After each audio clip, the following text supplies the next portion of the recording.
வணக்கம் ரிதி. நிச்சயமாக திருநெல்வேலியின் உலக புகழ்பெற்ற இருட்டு கடை உரிமையாளரின் மகள் தனது கணவர் இருட்டு கடை உரிமையை தனக்கு எழுதி தரும்படி அவரும் அவரது மாமனார் மாமியார் ஆகிய அனைவரும் சேர்ந்து வரதட்சணை கொடுமை செய்வதாக திருநெல்வேலி மாநகர காவல்துறை ஆணையாளரிடம் கொடுத்த புகார் மிகுந்த பரபரப்புக்கு உள்ளானது.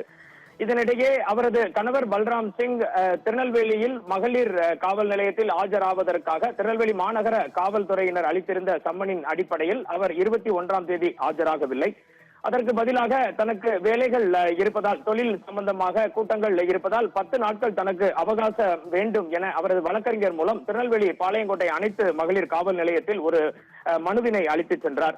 இந்த நிலையில் பார்த்தீர்கள் என்றால் ரிதி, வரதட்சணை கொடுமை வழக்கில் விசாரணைக்கு ஆஜராகாமல் தனது கணவர் பல்ராம் சிங் வெளிநாடு தப்ப முயல்வதாக, அதை தடுக்க வேண்டி அவருக்கு லுக் அவுட் நோட்டீஸ் பிறப்பிக்க வேண்டும் என கனிஷ்காவின் இருட்டுக்கடை உரிமையாளர் மகள் கனிஷ்காவின் வழக்கறிஞர்கள் திருநெல்வேலி மாநகர காவல்துறை துணை ஆணையரிடம் மனு ஒன்றை தற்போது அளித்துள்ளனர். இதுவே தற்போது இந்த விவகாரத்தில் தற்போது இருக்கும் முக்கிய செய்தி.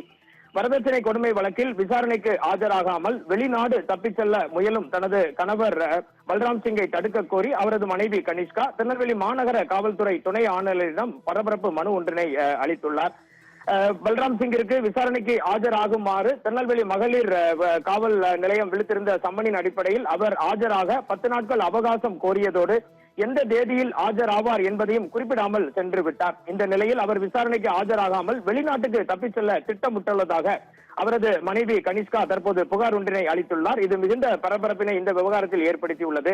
தனது கணவர் தற்போது லண்டன் செல்ல திட்டமிட்டுள்ளார் என்றும், கோயம்புத்தூரில் இருந்து வெளிநாடு செல்லும் முயற்சியில் ஈடுபட்டுள்ளார் என்றும் தனக்கு நம்பத்தகுந்த தகவல்கள் கிடைத்துள்ளதாகவும், இது சட்ட மீறல் எனவும் அந்த புகாரில் தெரிவித்துள்ள அவர், விசாரணையை தவிர்த்து நாட்டை விட்டு தப்பிச் செல்ல அதிக வாய்ப்புள்ளது. எனவே கோயம்புத்தூர் மற்றும் சென்னை விமான நிலையத்தில் இருந்து அவர் வெளிநாடு எங்கும் தப்பிச் செல்லாதவாறு அவர் பெயரில் லுக் அவுட் நோட்டீஸ் பிறப்பிக்க வேண்டும் என்றும், அவர் விசாரணைக்கு நேரில் ஆஜராக உரிய நடவடிக்கை மேற்கொள்ள வேண்டும் எனவும் வலியுறுத்தியுள்ளார். இவர் கொடுத்துள்ள இந்த மனு இந்த விஷயத்தில் மிகுந்த பரபரப்பினை ஏற்படுத்தி உள்ளதோடு, எதிர் தரப்பு கோயம்புத்தூரை சேர்ந்த பல்ராம் சிங் தரப்பு விரைவில் இந்த விவகாரத்தில் திருநெல்வேலியில் ஆஜராக வேண்டும் என்ற ஒரு அழுத்தத்தை ஏற்படுத்தி இருப்பதாகவே பார்க்கப்படுகிறது ரிதி.